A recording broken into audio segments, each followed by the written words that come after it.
Hey you guys, welcome back to Rocket City Yardstead. Can you tell? We're going to be working with carrots again today.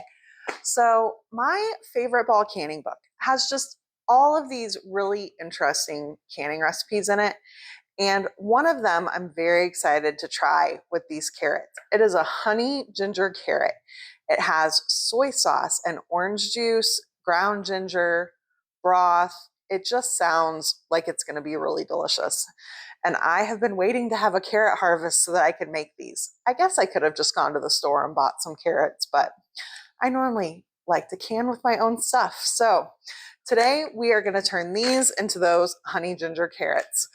And the first thing I have to do is scrub all of these carrots up and get them peeled and make sure they're nice and clean before we can slice them up and get them into our jars.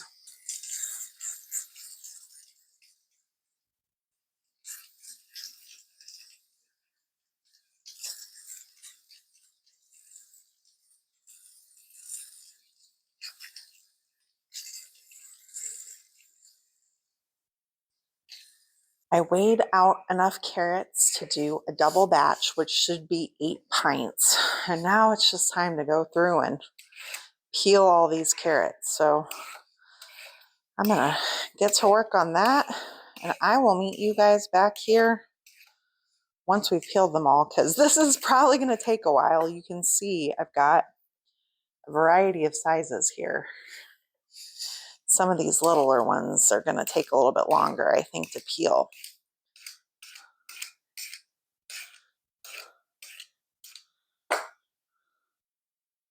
First one done though. I got my carrots all peeled up and washed. So the next thing I need to do here is get some broth heated up on the stove. The recipe calls for chicken broth or vegetable broth. I happen to have homemade turkey broth that I made 2 days ago, so that'll work just fine in place of the chicken broth. But we just want to get this nice and hot. Here we go. Now we can slice up our carrots and get them added to our jars. I saved my clean peels. Some of them didn't look clean enough for me, but these are going to go into the freezer and we'll save them for making broth. Now we'll get to slicing up our carrots. I filled all of my jars with hot water. That way they will be nice and acclimated for when we start adding our hot ingredients. But I'll dump one jar at a time and start adding carrots to them. Ideally, you would want your carrots to all be kind of the same size. That's just not realistic coming out of the garden. And so I'm just making do with what I've got here. So we're leaving 1 inch of headspace in our jars, and it says we want to pack things pretty tightly because this is a raw pack. So as things cook in the canner, they're going to shrink up some.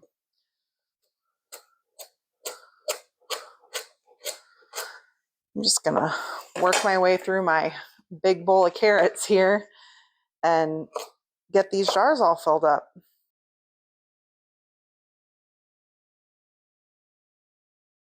We're ready to season our carrots now. I did, as you can see, only end up with 6 jars of carrots. Sometimes that just happens when you're canning. It'll tell you you need a certain amount.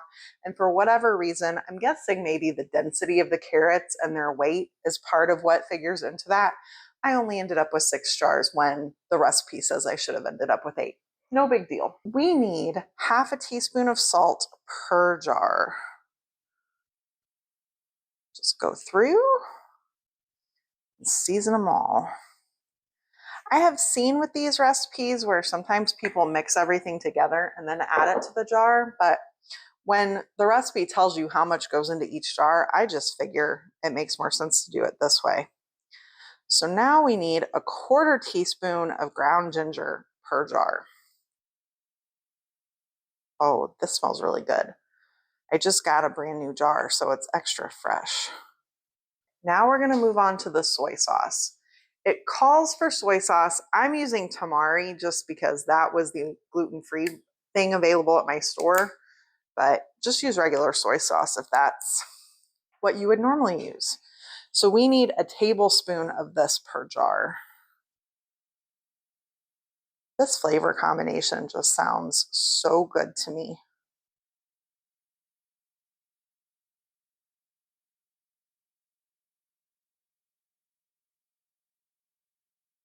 Now we need 2 tablespoons per jar of orange juice. I did not trust myself to pour the orange juice into a tablespoon measure, so I put it into a jar so I could just scoop it out. Although I guess that might have been interesting for you guys, kind of humorous if I'd spilled orange juice everywhere. And since there's a little left over, I guess I have to drink it. I'm going to eyeball this because getting honey out of a tablespoon measure is just kind of difficult.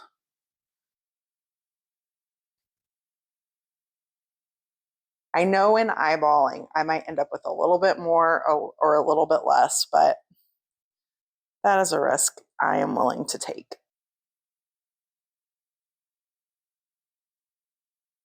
All right, so now we're ready for our broth. All right, now that I have all of my canning stuff together, we can add this broth to our jars.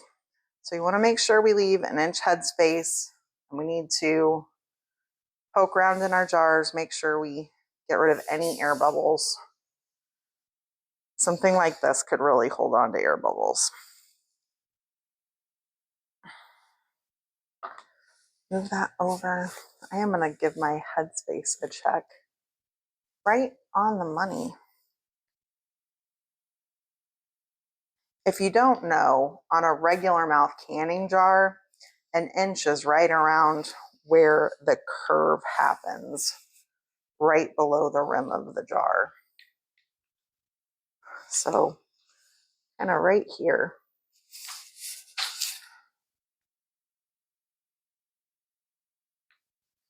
And if you know that, you can eyeball pretty well.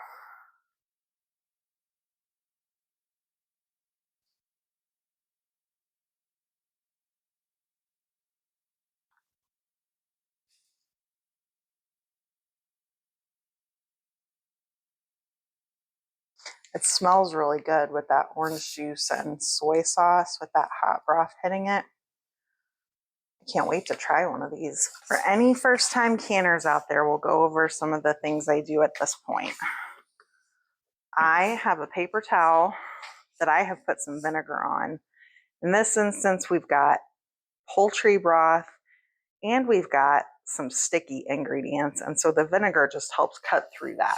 So we're going to wipe the rim of our jar off, add our clean lid, and screw our ring on fingertip tight. We're going to pop this jar into our canner and repeat for the rest of our jars. Now that all of our jars are in our canner, I've put the lid on, I've turned the temperature up to a medium high, and we're just gonna wait for this lock to pop and for this to steam a solid stream of steam for 10 minutes. Then we'll put our weight on. Our 10 minutes is up, and so I am going to put my 10-pound weight on there. You'll need to check for your own elevation what weight you need. Now we just wait for our gauge to start rocking, and then we'll set our timer for 25 minutes. If you're doing quart jars, it's 30 minutes.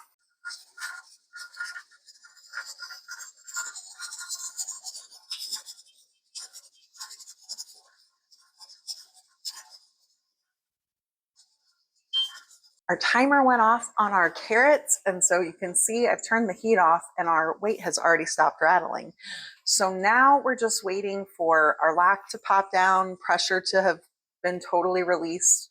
Once that happens, I will turn this lid, take it off just part way, and let it sit for a few minutes before pulling the jars out. The carrots finished canning.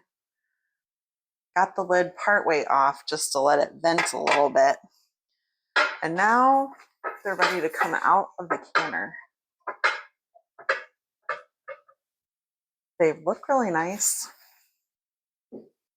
I've been listening to some of them pop already, so that's nice. Most of them seem like they've already sealed.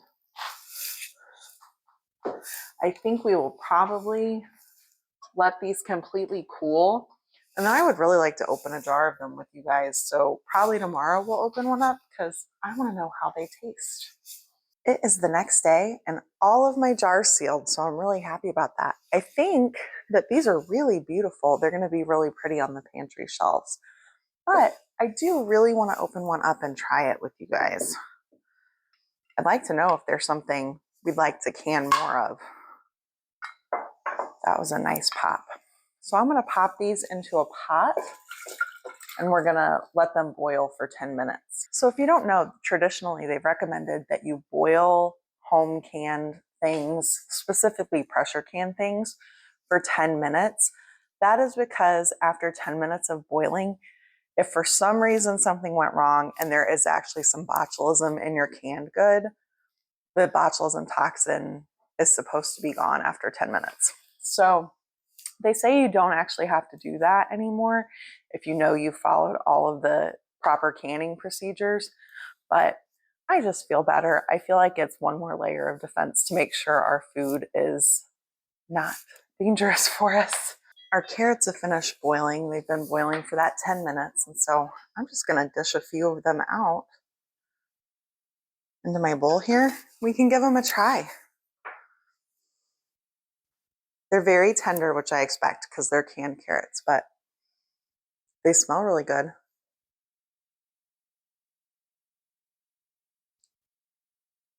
These are delicious.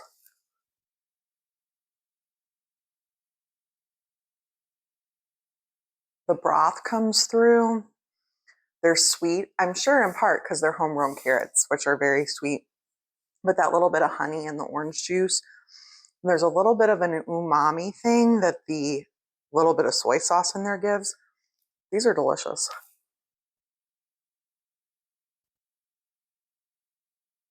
The flavor is fantastic.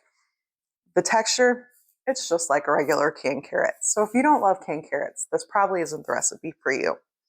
But if you like canned carrots, these are like canned carrots, but kicked up a notch. So I would definitely make some more of these. Mm. Well, I'm going to tell you guys goodbye so I can sit down and eat the rest of my carrots. Thanks for hanging out with me today. I hope you guys have a wonderful day. I will link the cookbook down below. I love this canning book. It's my favorite. I make so many things out of it on the regular. So I hope you guys have a wonderful day and I'll see you next time. Bye.